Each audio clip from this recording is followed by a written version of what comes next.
Nang dahil sa napakahirap ng mga tanong ay tila nakikipaglaban sa isang malakas na halimaw si Nagasa. Na-imagine din ng mga top student na mga halimaw ang mahihirap na tanong pero di niya mapabagsak pero natalo ito ni Nakamura. Si Nagasa ay natalo na rin ng halimaw na tanong. At naging posible ito dahil sa pagtuturo ni Koro Sensei. Tila isang armored monster naman ang na-encounter ni Koyama dahil sa hirap ng question pero sinakiyan lang ito ni Okuda dahil siya ang nakaintindi dito. Saka nagpatuloy ang tila pakikipaglaban sa mga halimaw na katumbas ng napakahihirap na mga tanong. Subalit ang mga genius ay tila may dalang modernong sandata dahil sa talino. Kinakabahan ng lahat nang dumating ang result ng exam. Ngunit sinabi ni Koro na ang nanguna sa E-class at pati na sa buong year level ay si Ryo Nakamura. Giit ng dalaga na ang motivation niya ay ang 10 billion yen. Si Nagasa ay mataas din ang score pero meron pa ring mga error, gayon pa man ay isang galamay ang katumbas ng pagiging top scorer ni Nakamura. Sa Japanese naman ay si Kanzaki ang nanguna pero ang first place ay si Asano. Sa social studies ay si Isegai ang nanguna sa E-class pati na rin sa buong year level. Sa science naman ay nanguna rin si Okuda sa E-class at sa buong year level. Kinakabahan na ang mga top student dahil ang tataas ng score ng E-class. Samantala di masyadong mataas ang nakuha ng genius na si Karma. Para sa best overall score sa E-class ay sila Kataoka at Takebayashi naman ang nanguna. Kaya tinutukso ni Koro si Karma dahil di ito nag-review. Di naging masaya ang principal dahil sa pastahan ng anak nito sa E-class kaya inalipusta nito ang kayabangan ng anak na nagmana sa kanya. Samantala pinapangaralan ni Koro si Karma na napuno na sa kanya. Pero alam naman ni Koro na makakabawi din si Karma dahil isa itong genius. Tinanong sila ni Koro kung sisimulan na ba nila ang assassination. Pero sinabi ni Tera saka na meron pa silang ibang top score kaya 7 galamay na ang pwede nilang wasakin kay Koro kaya kinabahan ito dahil sa kanyang pangako. Giit ni Isegai na gagamitin nila ang premyong nakuha mula sa pastahan sa A-class. Kalaunan ay nagtungo ang E-class sa main campus upang ipaalala ang kanilang pastahan na isang kahilingan sa mananalo sa overall score. Sa school assembly ay kasama pa rin nila ang double ni Ritsu. Ininsulto na naman sila ni Panot sa speech pero di magawang tumawa ng ibang mga section dahil mataas ang nakuha ng E-class. Samantala ang principal ay nag-iisip ng muling ikababagsak ng E-class. Binigyan sila ni Koro ng sobrang kapal na libro na siya mismo ang gumawa. Tapos nag-announce tungkol sa kanilang 3 days and night vacation sa Okinawa Resort. Samantala sinisi ng mga kaklase ang top 5 dahil naagawan sila ng E-class sa resort. Kaya naman naghahanda si Asano na unahin ng E-class bago niya isunod ang kanyang ama. Giit ni Isegai na sa summer camp nila wawasakin ang mga galamay ng teacher. Tapos binigyan sila ni Koro ng pinakamataas na score dahil sa husay ng pinakita nila sa exam. Saka binigyan pa sila ng mga compliment dahil sa kanilang dedikasyon na ma-assassinate siya. Sa summer vacation ay nagpasama si Sugino na mang-bug hunting kay Nagasa at sumama din sa kanila si Meihara.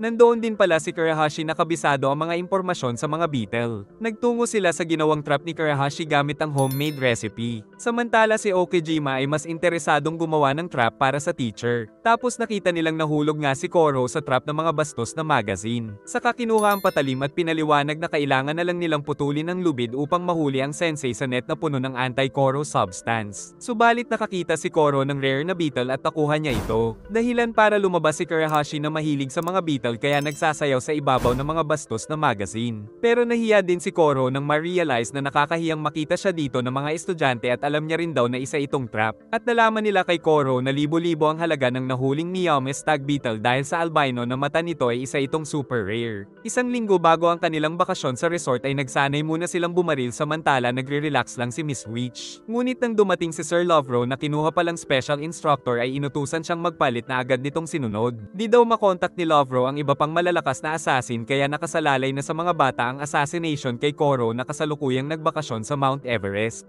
At inaasahan ni Lovro na matatapos na nila ito matapos maputol ang 7 galamay na pangako nito. Ngunit naisip ng mga bata na ma-blackmail si Koro na ipagkakalat na mahilig ito sa mga bastos na magazine. Nakitaan ni Lovro ng potensyal sila Chiba at Hayami sa pagbaril. Nang magtanong si Nagasa ay napansin ni Lovro ang kakaibang aura nito. Kaya pinangako ni Lovro na tuturuan niya ng insta-kill technique si Nagasa para maging kasing galing niya ang pinakamagaling na assassin na si Reaper. Sakay ng isang barko ay nanghihina si Koro Sensei saka nakita na nila ang isla. Napakaganda ng Fukumajima Resort Hotel na ito kaya paldo ang E-class dahil naglaro pa sila ng glider at nagtirahan sa ere dahil kailangan nilang ma-distract ang teacher habang naghahanda ang mga kaklase ng assassination sa ilalim ng dagat. Naging tan ang kalahati ng mukha ni Koro dahil sa sunburn. Pero ginaya pa nito ang mga dolphin habang sila Chiba at at Hayami ay naghahanap ng sniper spot. Walang makitang boylet si Miss Witch dahil naka-reserve pala sa buong E-class ang resort hotel kaya si Karasuma na lang ang nilandi niya pero inihagis siya nito. Ngunit ipinangako ni Irina na sa tamang pagkakataon ay siya ang tatapos kay Koro. Nang itim na rin kahit ang ngipin ni Koro. Ngunit nagpapanggap lang na masaya sila Yoshida upang di nito malaman na naghahanda ang mga kaklase. Pagsapit ng gabi ay sobrang itim na ni Koro na napansin ng mga estudyante kaya nag-molt siya para magbalik ang dating kulay. Pero dahil dito ay nabawasan ang alas niya sa assassination. Kalaunan ay dinala siya ng mga bata sa inihanda nilang lugar. Pero minamaliit pa rin ni Koro ang kanilang kakayahan bilang mga assassin. Nagtanong si Koro kaya pinaliwanag ng mga estudyante ang assassination plan pero sa isip nito ay maiisahan niya pa rin ang mga bata. Ayos lang din kay Koro na magpa-cap-cap dahil malakas ang tiwala niya sa sarili.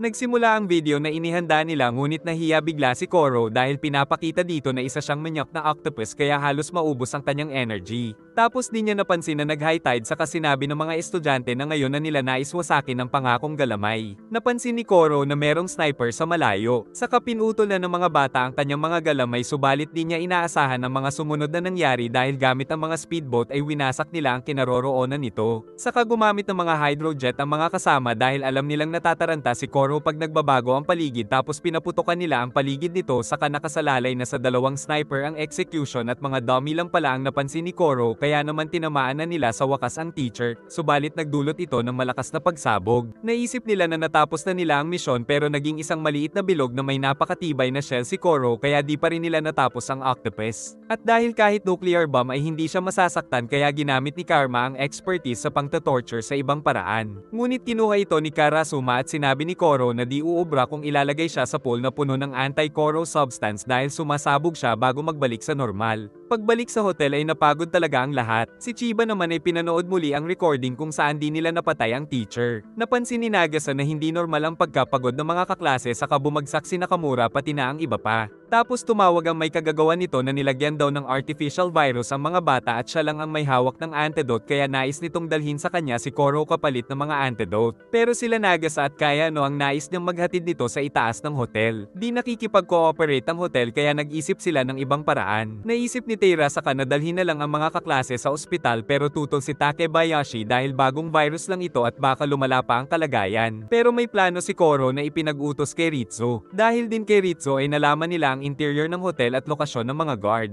Umakyat ang mga healthy na bata sa bangin upang di makita ng mga kalaban. Habang ang mga tinamaan ng virus ay inaasikaso nila Okuda at Takebayashi. Kumapit si Miss Witch kay Karasuma habang si Karma ang nangunguna at muntik na si Kayano sa matalas na bato. Pag-akyat ay nagplano si Ritsu ng kanilang ligtas na ruta patungo sa destinasyon. Ngunit maraming mga bantay kaya ginamit ni Irine Sensei ang kanyang alindog para makinig ang mga ito sa kanyang pagtugtog habang inaakit ang mga ito. Nang magbigay ito ng go signal ay lumusat na sila sa kanapahanga sa kakayahan nito kaya sinabi ni Karasuma na ito ang expertise ni Miss Irina. Sunod ay kailangan nilang umakto ng mga spoiled brats na anak ng kontraktor para di sila paghinalaan. Samantala naisip ni Takebayashi na pinadaan sa isang pagkain ng virus dahil di naman sila lahat ay nagkasakit. Akala ng mga tao ay guest talaga sila. Subalit nang dumating si Smug ay naging alisto si Karasuma at tama nga ang hinala dahil inatake sila nito ng gas. Naalala ni Fuwa na ito ang nagbigay sa kanila ng drinks kaya pinaghinalaan nilang ito ang nagpakalat sa kanila ng virus. Nanghihina na si Karasuma dahil sa gas kaya magsusumbong na daw ito sa kanyang boss pero pinigilan siya ng mga estudyante. Tapos kahit nakalanghap ng gas ay nagawa pa rin ni Karasuma na tapusin ang pangit na ito pero bumagsak na rin ang sensei. Kaya tinulungan nila ang sensei subalit nag-enjoy pa sa nangyayari si Koro kaya pinaikot-ikot ni Nagasa tapos balak pa itong ipasok ni Karma sa puwet ni Tera saka. Samantala ang isa sa pinakamagaling na assassin na na-hire ng mastermind ay kumakain gamit ang paboritong baril. Ang isa pa sa hired assassin na si Grip ay nag-aabang naman sa kanila at winasak pa nito ang salamin para ipakita ang lakas. Kaya naman wala sa kanila ang may lakas ng loob na lumaban pero iba si Karma kaya nagbanta ang pro assassin na mamamatay lang sila agad sa kanyang matinding grip kaya tatawagin niya na ang mga kasama ngunit winasak ni Karma ang radyo niya. Nag-alala si Karasuma pero napansin ni Koro na sobrang alerto ni Karma dahil sa respeto sa kalaban. Gumamit Gumamit si Karma ng sandata na nahuli at nawasak ni Grip. Saka sumugod ang kalaban kaya bawal tamaan si Karma dahil patay na siya pag nahuli nito. Napahanga si Karasuma dahil isang beses lang sa kanyang nakita ni Karma ang teknik ay nagaya na nito agad.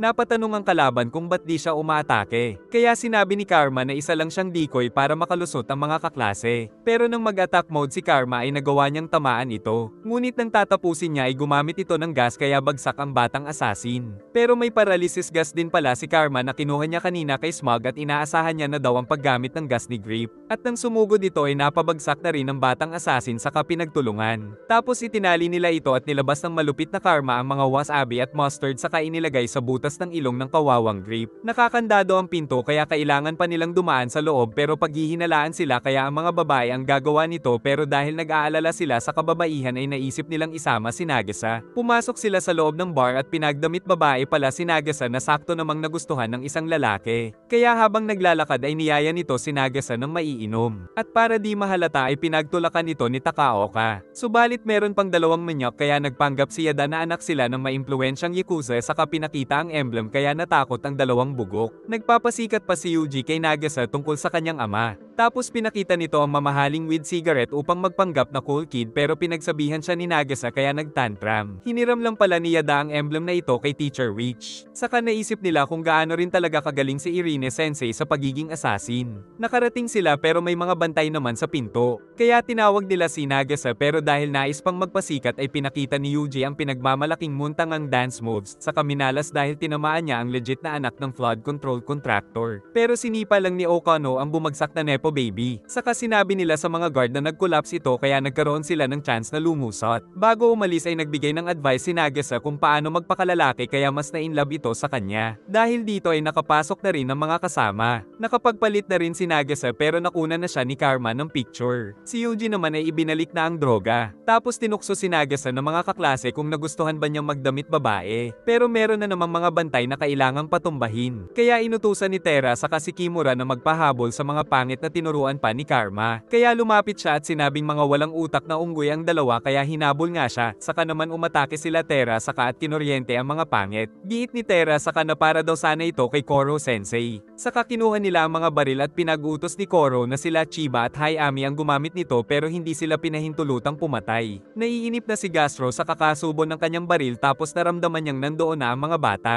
Samantala natutuwa ang mastermind na makitang nahihirapan ng mga bata. Saka nalalaman ni Gastro na pinagpaplanuhan na siya kaya nagbigay siya ng warning shot. Tapos di tumama si Hayami kaya nalaman ng kalaban na kinuha nila ang mga baril ng mga guard. Binuksan nito ang malalakas na ilaw upang masilaw sila. Saka nagbigay na naman ng warning shot para magbabala na alam nito kung saan sila nagtatago. Bigla namang nagbigay ng command si Teacher Koro na nasa front seat pala kaya pinagbabaril. Tapos nagbigay pa rin siya ng mga instruction upang lituhin lalo si Gastro kung nasaan sila. Nalaman din ni Koro na nawala ang kumpiyansa nila Chiba at Hayami dahil pumalpak sa assassination pero malaki ang tiwala ng sensei na magagaling sila. Tinikman na naman ni Abnoy ang baril nito saka na headshot ang isang bata pero isa lang palang dummy kaya nakabaril si Chiba pero di siya tinamaan. Ngunit ang scaffolding pala ng stage ang binaril nito na tinamaan siya. Tapos binaril ni Hayami ang kanyang revolver saka pinagtulungan ng mga batang assassin. At naging posible ang lahat ng ito dahil sa gabay ni Koro Sensei. Pagkatapos ay dinukot ni Karasuma ang isang bantay para magtungo sila sa pinakatuktok. Naisip ni Koro na hindi isang assassin ang mastermind dahil mali ang paggamit nito sa mga hired assassin.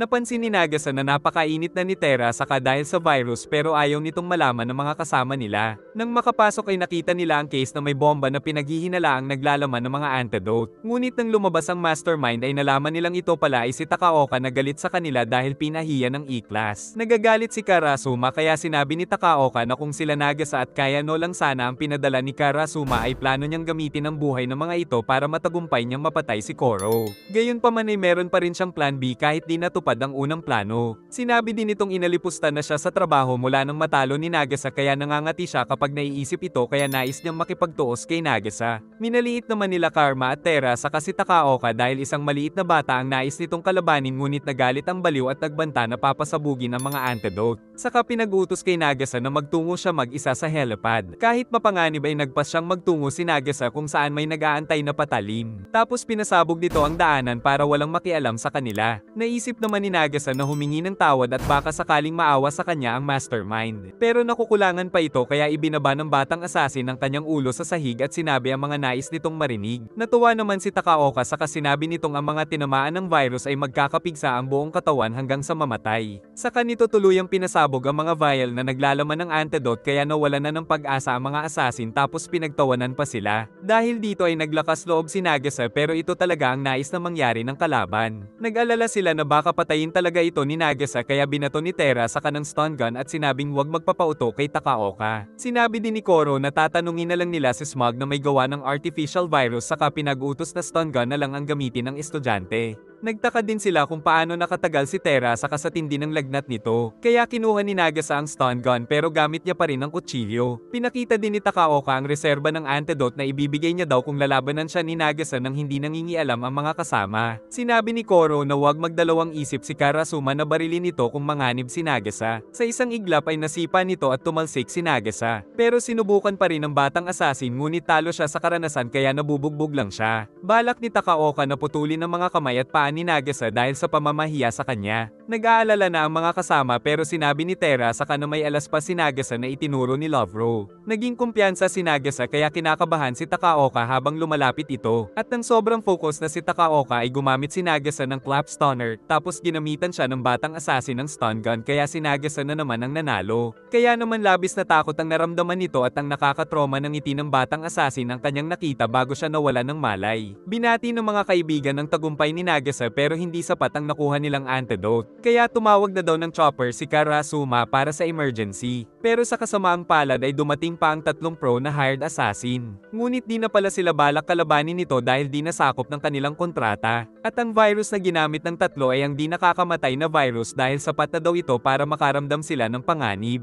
Isa pa ay tinimbang lang daw nila ang sitwasyon at ayaw din nilang mapasama ang kanilang standing bilang mga pro. Kaya binigay na ni Smog ang supplement na kailangan ng mga kasama nila. Nang dumating ang chopper ay nais ni Karasuma na ma-detain muna ang tatlo upang siguruhing gagaling ang mga bata na ayos lang din sa mga pro. Nagtanong din si Karma kung di nagagalit sa kanya si Grip pero di daw ito pumapatay ng tao dahil sa personal na dahilan. Saka sinabi ng mga pro na maging sikat muna sila bago sila maging karapat-dapat na ma-assassinate. Tapos nagpasalamat si Nagase sa sinabi ni Terra saka dahil muntik na talaga niyang patayin si Takaoka. Pagbalik nila sa hotel ay naging maayos na rin ang lahat. Kinabukasan ay naghahanda na naman ng planong assassination si Karasuma kay Koro Sensei.